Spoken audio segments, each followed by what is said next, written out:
I invented a magic capsule that can store anything. With one light press, an armored truck appears. Grab another one, and a luxury villa shows up too. As long as you can pay, even planes and tanks pop out instantly. My name is Lu Chen, and I time-traveled from 2026 to a wasteland world. Years ago, nukes went off worldwide, and most people died in the blasts and fallout.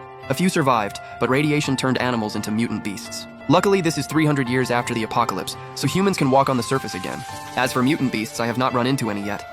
Then the Universal Capsule System chose me, letting me recharge it with beast cores and lost tech relics. That way I can unlock even more capsules. The blazing sun scorched the cracked earth as heat waves carried fine sand. Every breath felt like swallowing rough sandpaper. A three-man scavenger crew called the Hound struggled across the dead wasteland. Their leader, Leibu, walked in front, his filthy leather armor stained with oil and dried blood. He carried a canvas pack filled with scrap metal they had collected over 3 days. There were also 2 rusty old gears inside. "Boss, I can't go on. Is there any water left?" One teammate begged Leibu for help. Leibu stopped, licked his cracked lips, and shook his canteen. "Hold it in." Leibu scanned the area with sharp, wary eyes. "We're still 20 kilometers from Black Iron Settlement. If we drink it now, we'll dry up before we get there." Right then, I walked over from the distance. Leibu stared at me and asked cautiously, "Who are you? What are you doing out here?" I dusted off my pants and said I was just a merchant. "As you can see, I'm open for business." Then I pulled out a silver-white capsule the size of my thumb. It had a sleek sea logo on it and a tiny red button on top. "It's blazing hot. Don't you guys want something cold to drink?" As I said that, I pressed the button and tossed the capsule onto the ground. With a bang, a huge double-door fridge appeared out of nowhere. Shuhu was so scared he fell flat on his butt. Leibu's eyes went wide like they were about to pop out.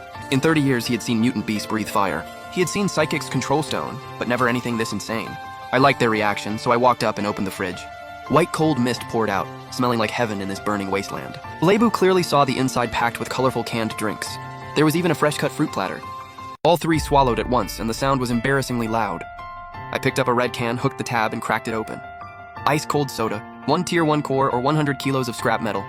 I took a sip in front of them and let out a satisfied burp. Leibu's throat felt like it was smoking, and he could not resist that cold drink. "We don't have any cores," Leibu said with difficulty. "Only the scrap in our pack, about 40 kilos. I glanced at the filthy bag and shook my head in disgust. But they looked so pitiful that I still gave each of them a bottle. Feeling the icy bottle, Leibu finally knew this was not a hallucination.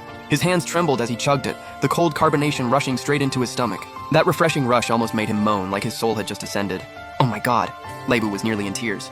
Watching them, I pointed at the fridge. "As long as you can pay, I have food, weapons, villas, and armored trucks."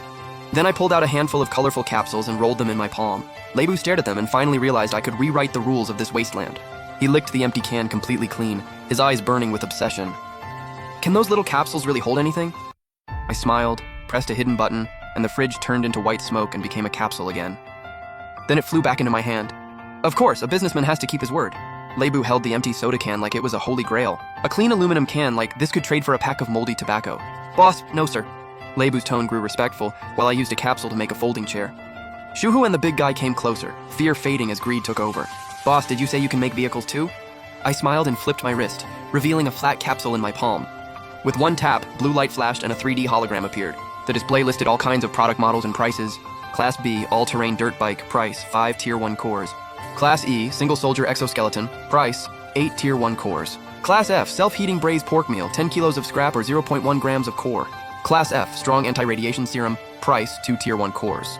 Seeing all this, Leibu's worldview took a massive hit. Anti-radiation serum was something only settlement lords could enjoy. Now it had a clear price tag, but cores were nearly impossible to get. After all, you had to kill mutant beasts to obtain cores. Normal people ran the second they saw one. I knew they were broke, but my eyes landed on Leibu's backpack. "Then trade me old blueprints, chips, or special antiques." Leibu was overjoyed when he heard that. But just then, engines roared in the distance. Smoke rolled in as 3 modified pickup trucks charged toward us. Their bodies were welded with spikes and plates, with rusty machine guns on top.